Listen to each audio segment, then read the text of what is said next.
ओला dock YouTube channel को subscribe करें और बेल आइकॉन को दबाना मत भूलें।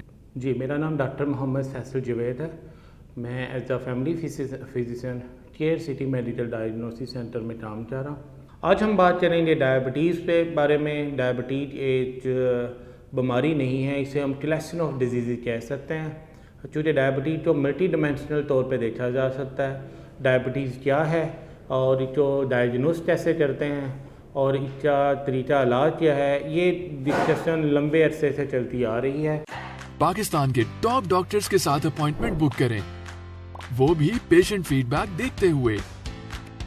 लाखों लोगों की तरह पाकिस्तान के सबसे बड़े डॉक्टर नेटवर्क का फायदा उठाएं और आज ही ओला डॉक ऐप डाउनलोड करें। ओला डॉक, डॉक्टर का अपॉइंटमेंट आसानी से।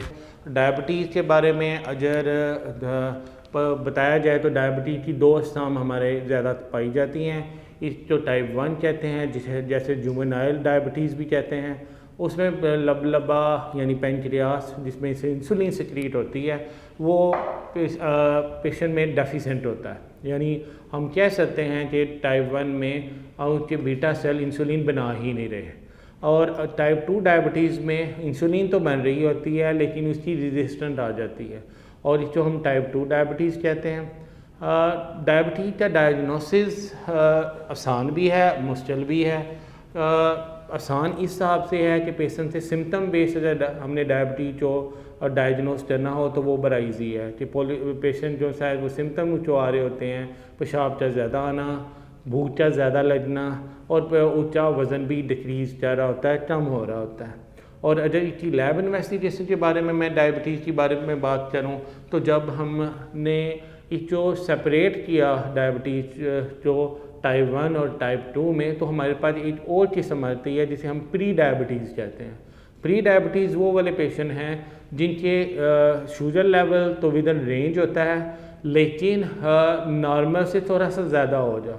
अगर हम शुगर के लेवल की बात करें डायबिटीज़ में तो 100 मिलीग्राम पर डेसीलीटर आपका फास्टिंग, यानी अगर अर्ली मॉर्निंग सुबह का आपने शुगर चेक करवाई और आपकी वो 100 तक आ रही है तो हम उसे कहते हैं कि ये नॉर्मल है।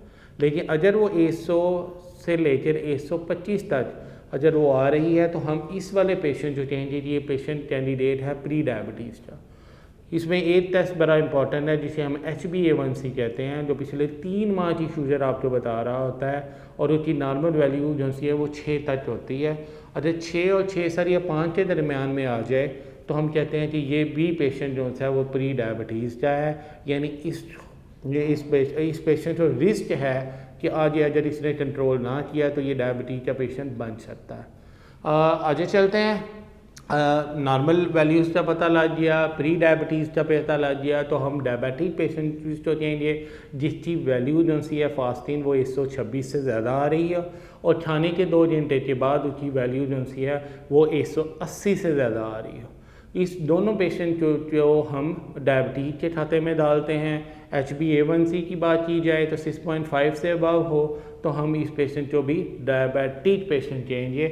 और dependent upon the patient age, अगर तो ये यंगर एज में है तो टाइप 1 का हो जा और अगर ये ओल्डर एज में है तो टाइप 2 का हो जा। मैनेजमेंट की बात कर लेते हैं तो management dependent upon the patient, patient के हालात, पेशेंट की आदत, इस पे मुनहसर करती है।